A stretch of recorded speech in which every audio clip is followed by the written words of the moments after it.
Hello, and welcome to CBD for Beginners in 2019. In this video, I'm going to go over 4 key points from our more in-depth 2019 Beginner's Guide to CBD. Key point number 1. What is CBD? Cannabidiol, or CBD for short, is the second most active component of the marijuana herb. It is directly derived from the herb plant. However, CBD and THC are very different. In the simplest way put, THC gives you that high, euphoric feeling, while CBD does not. Now, let's get a little bit more complicated.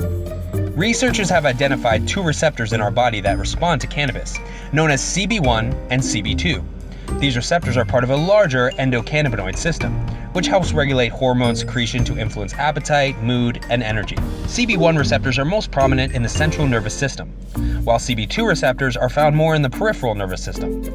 I know this is probably a little bit confusing, so basically, whatever affects CB1 receptors are more likely to have psychoactive effects since they affect the brain and the spinal cord, while CB2 receptors will likely affect the rest of the body, reducing inflammation without giving you that high feeling that marijuana brings. Key point number 2. What is the difference between hemp and marijuana? While hemp and marijuana are regularly referred to as species or strains of cannabis, they actually do not qualify as either one. Actually, they cannot technically be considered as plants at all. Hemp and marijuana are simply broad classifications of cannabis. So to clarify the difference between hemp and marijuana, let's explore what each of these terms actually means and how they relate to cannabis. Hemp is the term used to classify varieties of cannabis that contain 0.3% or less THC content. Hemp has generally been used to describe non-intoxicating cannabis that is harvested for the industrial use of its derived products.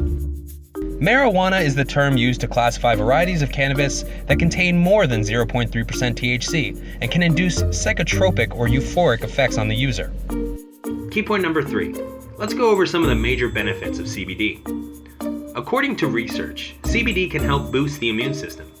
Although more research is still needed to confirm the relationship between the immune system and cannabidiols, the facts that are available is enough to conclude that CBD can help to minimize autoimmune and inflammatory responses, which are the main triggers of HIV, cancer, and sclerosis. With the many varying ways CBD works, it is still unclear as to the extent to which CBD impacts the immune system directly. However, the endocannabinoid system is responsible for the regulation of responses between humoral or cellular responses. This means the ECS, or endocannabinoid system, and the CBD are responsible for the regulation of the immune system. CBD-based products such as hemp oil and industrial hemp, as well as other variants of CBD, have been proven to help aid in the relief of chronic pain, allergies, depression, and anxiety.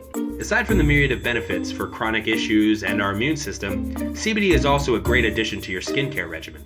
Due to its antioxidant properties, CBD oil can be applied on the skin to reduce the effects of aging over time. It can reduce the appearance of wrinkles, dull, and scaling skin. Key point number 4. Will CBD get you high? The short answer would just be no. Almost all CBD products you will find on the market today are derived from hemp, which has 0.3% of THC or less, meaning you will not get any sort of euphoric or high feeling. If you like this video, make sure to check out our Beginner's Guide to CBD in 2019 for a more in-depth look into CBD, its legalities, and what the best products to start with are.